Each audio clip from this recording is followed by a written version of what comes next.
ميل على بلدي لتشوف كيف البحر بيضحك، لا تشم تراب بلادي وترسم أحجار ومجدك. ميل على بلدي لتشوف كيف البحر. مرحبا، بما انه وصلنا منتجات السنة من ارضنا فلسطين مثل زيت الزيتون والزعتر البلدي وحتى كمان الشطة البلدية، اليوم حابة اعمل معكم مناقيش بطريقة سهلة وكمان نوعة. رح نعمل مثل الحرحورة، الجبنة، الزيت والزعتر، وكمان حرحورة مع الجبنة كتير طيبة. أنا اوريدي عجنت كمية كبيرة، بس اليوم حابة لأنها بتاخد وقت لتخمر تركتها على راحتها، بس رح أفرجيكم كيف بعجن كمية صغيرة. فمحتاجة لطحين، لحليب باودر، فيكم تستبدلوه بحليب السائل. ما تتقيدوا كتير إنه لازم يكون عندكم سائل أو لازم يكون عندكم باودر، المتوفر اشتغلوا فيه. سكر، خميرة، 3 أنواع من الجبنة مثل العكاوي، الأشقوان، الموزاريلا، مشان تعطيني مطة كتير طيبة وممتازة للجبنة. أكيد الحرورة اللي متكونة من السمسم وحبة البركة والكمون وشوية من الصلصة، وأكيد عندي الشطة البلدية معمولة على الإيد، طعمها كتير روعة، ومحتاجة بالأخير لإلها حبة بصلة. ويلا نجهزهم سوا. أفرجيكم العجين اللي أنا عملته اوريدي عم بيخمر. فهي عبارة عن 3 أكواب من الطحين. رح نجهز الطريقة معكم هلا، فرح نتركهم على جنب ونجهز الكمية الصغيرة. 3 كوب من الطحين. رح أحكي شوي عن أساسيات العجن. إذا بدكم إياها تخمر بوقت قصير بتزيدوا من كمية الخميرة، إذا بدكم إياها بوقت طويل بتقللوا كمية الخميرة، واللي بتفاعل مع الخميرة هو السكر. فرح أضيف هلأ أنا بما إنها كاسة واحدة، فرح أضيف ربع ملعقة شاي من الخميرة مع ربع معلقة من السكر. رح أضيف نص ملعقة شاي من ملح. حطيت ملعقة طعام من حليب الباودر. بنحط الحليب عشان يعطينا هشاشة للعجينة وتكون معنا طرية. فيكم طبعا تستبدلوه بالحليب السائل الدافي، كمان رح يعطي نفس المفعول. رح أعجن بإيدي، رح أحرك المكونات.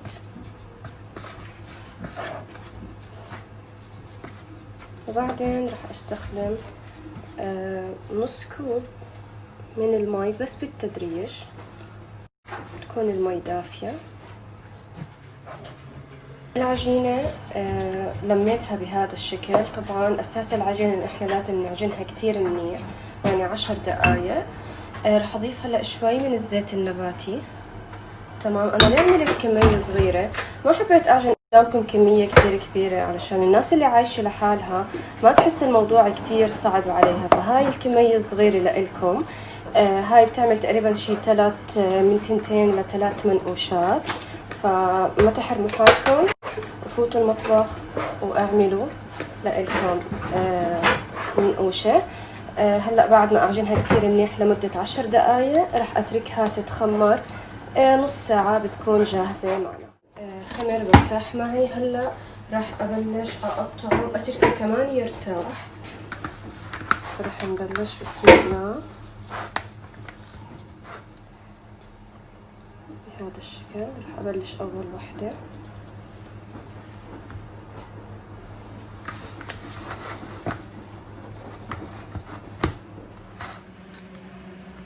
نحضر الخلطات سوا. أول شي رح نحضر الحرحورة. أنا حطيت هون دبس فليفلة حروقته وسط. طبعا فيكم تحطوا حروقته تكون كتير عالي زي ما بدكم، هي المفروض تكون بتحرق. بعدين بصلة مبروشة برش مش كبيرة من الكمون، وشوي معلقة صغيرة من الصلصة. طبعا السمسم وحبة البركة يعني حسب ما انتم بتحبوا، بس ما يكون لا كتير ولا قليل. ورح نبلش نحرك. رح أضيف كمان زيت الزيتون. هلا رح أضيف من الشطة البلدية. طبعا هاي كتير بتحرق، فرح أضيف بس معلقة. وأوريدي أنا كنت حاطتها حروقتها وسط، فرح تعطينا حروقة مناسبة للحرحور. ورح أضيف هلا زيت الزيتون، قدر 3 معالق طعام بهذا الشكل. وبتكون معنا جاهزة. ننتقل هلا لتحضير الجبنة. أنا عندي العكاوي مبروشة ومحلية، خلوا درجة الملوحة اللي انتم بتحبوها. هلا رح أضيف جبنة الموزاريلا عليها، طبعا كميات متساوية تكون. وهلا رح أضيف الأشران، رح نحركهم كلهم سوا، بتكون معنا الجبنة جاهزة. الزيت والزعتر طبعا ما بدي أقولكم قد ايه الريحة بتجنن، لون الزيت روعة. رح أضيف اكسترا فيرجن ورح نحرك.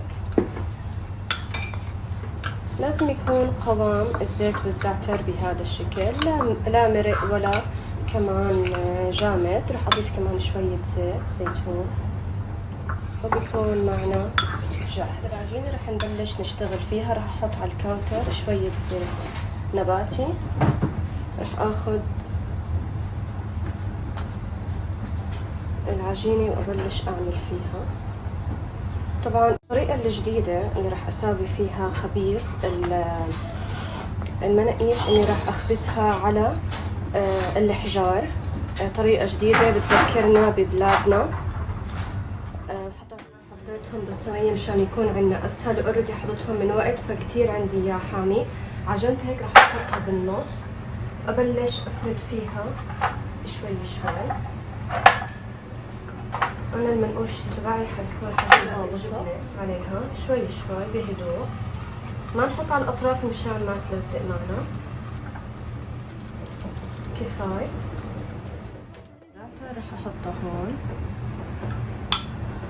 طبعا درجة الحرارة ماكس من فوق ومن تحت. 10 دقايق بتكون معنا جاهزة. رح أبلش أفردها بإيدي. كتير شهي.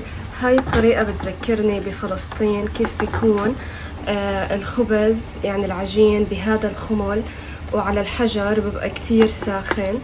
طبعا كتير شهي، بنصحكم تجربوها. والورد عصافيرك بتغني يابا ليل ليل ليل ليل ليل. دلعونا بلادي غنيت وعالميجان رديت وداحية غازل بدبك وعتاب. لحكايا ستي حنيت ولمتنا بساحات البيت ورغيف الزيت وزعتر شجر الزيتون. ومشيت ياما وشقيت أغلى من بلادي ما لقيت شعر وأدب وعلم وفن وأحلى الألحان. لفيت بلاد لفيت ما لقيت بجمالك ما لقيت ولا حتى جبالك والورد وعصافيرك بتغني يابا ليل ليل ليل ليل ليل ليل. دلعونا بلادي غنيت وعالميجان رديت ضحية غازل بتبكي وعتاب. لحكايا ستي حنيت لمتنا بساحات البيت ورغيف الزيت وزعتر. مناقيش الفلاح جهزت معنا. سميتها فلاح لأنه بالفعل بتذكرنا بأرضنا. لما ننزل ويعملوا لنا المناقيش بهذا الشكل كتير شهية. بنصحكم انه تجربوها. انا تركته على الحجر بهذا الشكل. لا تنسوا اكيد كاسة الشاي وصحتين وعافية.